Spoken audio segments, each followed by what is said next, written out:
Bonjour, bienvenue dans les TBO, émission sportive, aujourd'hui consacrée à la 18e édition de la course cyclotouriste Paris-Brest-Paris. 6090 concurrents d'une soixantaine de nationalités ont pris le départ dimanche après-midi de Saint-Quentin en Yvelines, en région parisienne.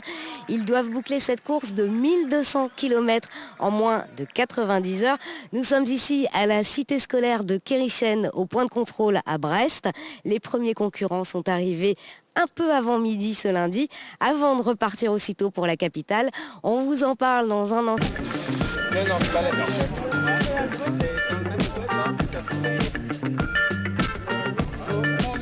Et nous sommes à la cité scolaire de Kérichen à Brest, point de contrôle de la course cyclotouriste Paris-Brest-Paris, en compagnie de Maurice Jaffrenou. Bonjour. Exact, bonjour. Vous êtes l'un des organisateurs de ce relais ici à Brest. Ça, oui. Donc c'est là que font étape les quelques 6000 coureurs qui ont pris le départ de Paris dimanche. Comment ça se déroule exactement, un point de contrôle? Alors là, il y a 6000 au départ, mais ils vont peut-être pas arriver tous en état ici. Ici, on compte à peu près sur 5500, parce qu'il y a peut-être 500 abandons avant d'arriver à Brest. Comment ça se passe? Eh bien, disons on commence par garer les vélos. Ensuite, ils passent au contrôle. Donc, ils ont une puce à la cheville. Ils passent sur des tapis qui permettent de voir un petit peu s'ils sont passés ou pas. Et on peut les suivre sur Internet, à partir du moment où on connaît leur nom ou leur numéro de plaque. Donc, on les suit sur Internet, on sait exactement à quelle heure ils sont passés.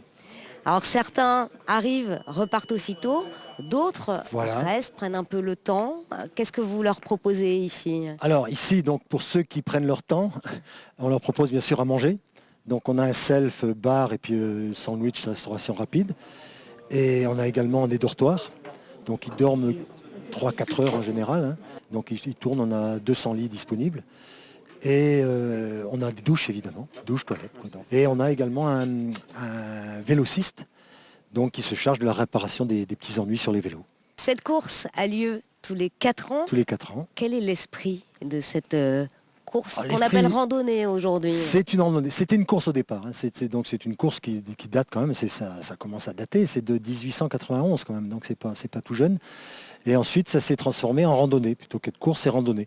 Bon, certains se la prennent encore comme course, mais bon, la plupart du temps, c'est randonnée. Donc c'est un challenge, on se lance un défi. Faire Paris-Brest-Paris, on y va quand on roule un petit peu.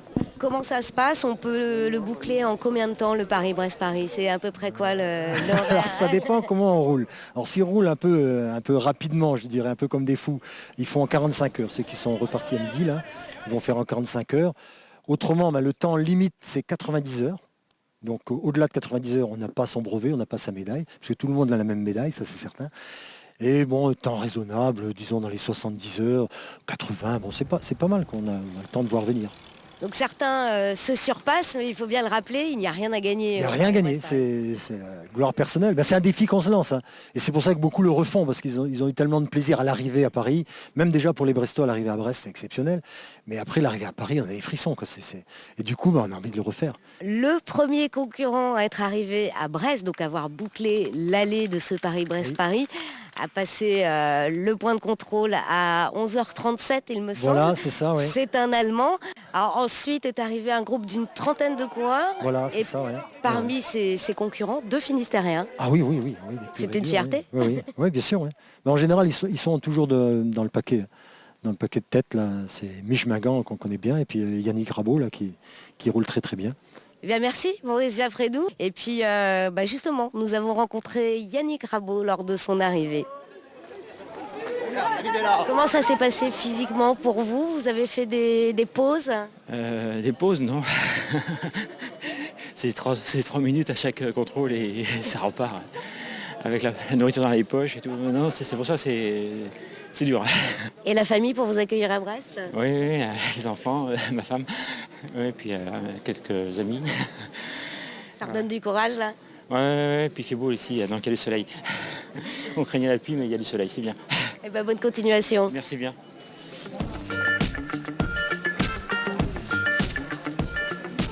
Bon, on y va? Allez, c'est parti.